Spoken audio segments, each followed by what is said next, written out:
Տիկին Հակոբյան դատարանը որոշեց երկամսով կալանավորել Դավիթ Գալստյանի սրա հետ կապված դիտարկումները եւ ինչ եք դուք պատրաստվում անել։ Գիտեք,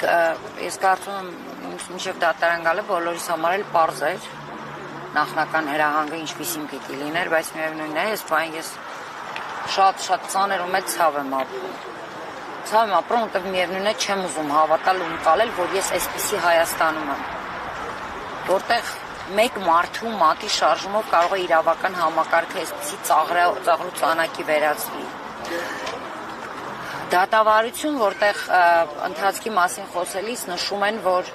նույնիսկ որևէ հարց չի տրվել, ոչ այդ պահին մեղադրյալին, ոչ քննիչին։ Այսինքն ի սկզբանե որոշումը կայացված դատական նիստ է տեղի ունեցել։ Սա, այո, 4 ժամ։ Եվ սա մեր,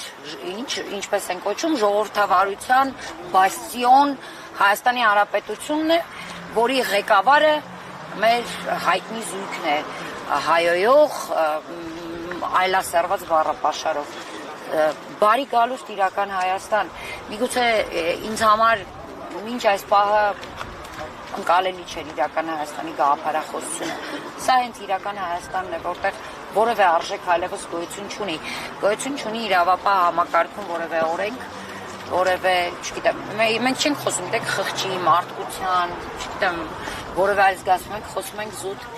օրենքների մասին, որ այսօր կարող ենք փաստել, որ գոյություն չունի, որովհետև այն բոլոր ապացույցները, որոնք եղել են գործով,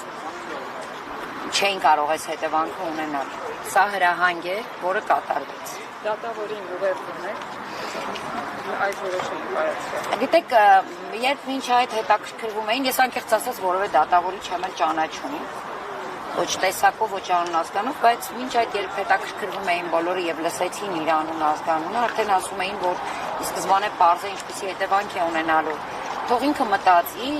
չգիտեմ ազգանունը ես հիմա չեմ էլ հիշում, բայց թող ինքը մտածի ու իր ընտանիքը մտածի, ով են իրենք եւ ով ենք մենք։ Մենք ընդհանրապես պայքարել ենք, շարունակելու ենք պայքարել եւ նման ոչ մի դատավորի կալանք չի կանգնացնելու մեր երազանքի նպատակի հետևից գնալու համար։ Որևէ հանցանք չենք գործել, չենք պատրաստվում գործել, բայց մենք ապրում ենք հիմա մի այնպիսի Հայաստանում ու այնպիսի հայրենիքում, որտեղ կապ չունի դու հանցանք գործել ես թե ոչ։ Կարևոր է, որ դու առանց հայրենիք չես կարողանում ապրել եւ դա քո մեծագույն հանցանքն է։ Ու հիմա դրա համար իմ գործընկերը 2 ամսով կալանավորվել է։ Եվ Աստված գիտի, թե հետո ինչպիսին պիտի լինի եւ այնպիսի դաժանությամբ է կալանավորվել, որ նույնիսկ տեսակցություն ծնողների հետ չի թույլ տրվելու։ Այդպիսի միջնորդությամբ ստացվել է միայն, որ կարողանա կնոջ եւ երեխաներին տեսակցել։ Սա է մեր Հայաստանը։ Շնորհակալություն։